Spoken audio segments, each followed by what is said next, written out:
Let's turn now to Ohio Congressman Tim Ryan, who sits on the Budget Committee. Congressman, good to have you with us. How you doing, Ed? I'm doing great. You know, you and Paul Ryan are of same physical stature. You know, you're big guys, you're tall guys, you're ex-jocks. You go face to face, you go eye to eye with this guy.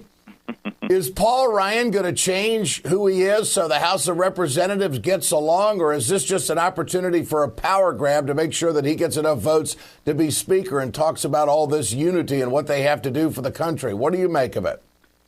Well, I'm not sure. We're watching it unfold. I think, him at least from the reports, saying this is what I need, if I don't get it, goodbye, I think is a pretty strong move. And I think, if he can get them to them being the Freedom Caucus, if he can get the Tea Party wing to at least for a year or more to not make a motion to remove him as Speaker, at least agree to that, and he has the room to go over and get Democrats to help pass comprehensive legislation that maybe is a little more down the middle than the Tea Party legislation we've been getting.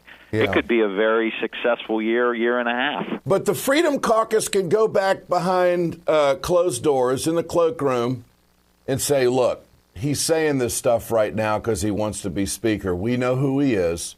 We've seen his budget. He's a guy that loves Wall Street. He's a guy that wants to privatize everything. We're going to be able to trust him. Do you think there's some Freedom Caucus conversation going on there? He wants to privatize Medicare, Medicaid, Social Security, wants to cut benefits, food stamps, and unemployment benefits across the board. He's our guy. You think they're saying that? Could be. I mean, I think he's conservative enough and has been conservative on a lot of these issues, quite frankly, that we've campaigned against him on.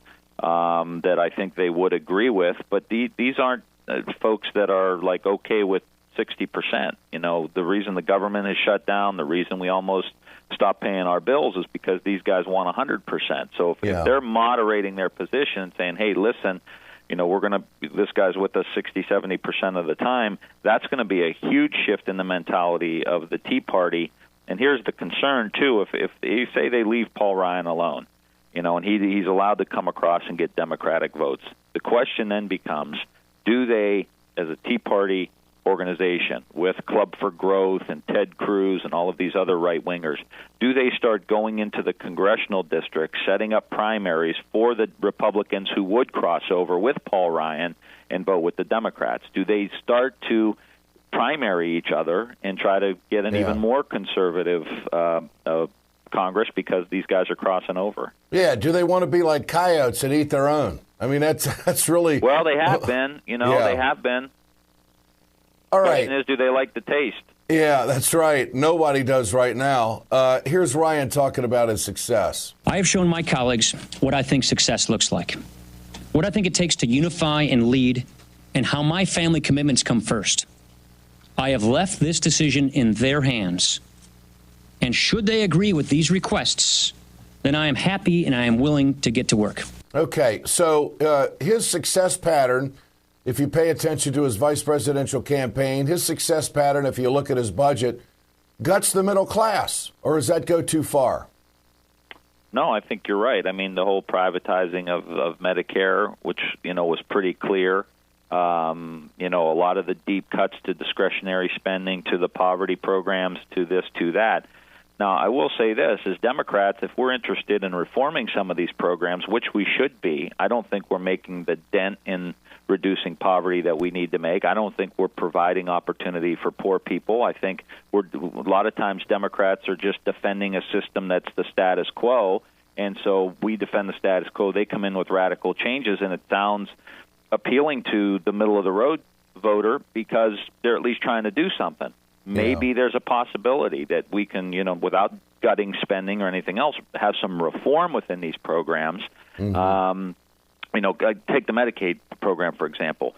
There's not any real prevention in the Medicaid program. We wait until kids in schools get diabetes, and then they come into the Medicaid program, and we take care of them. But we don't do anything about changing the culture of food or diet or exercise or anything in the school in order to reduce the burden on the Medicaid program. So I think ideas like that can be maybe something that we can work with Paul on.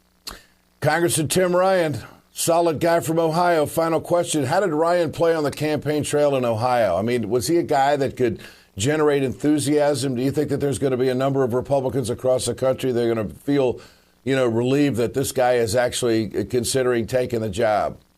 Well, we won Ohio, Ed. I'll leave it at that. All right. Good. Tim, good to visit. Thanks so much. You bet. Congressman Tim Ryan from Ohio.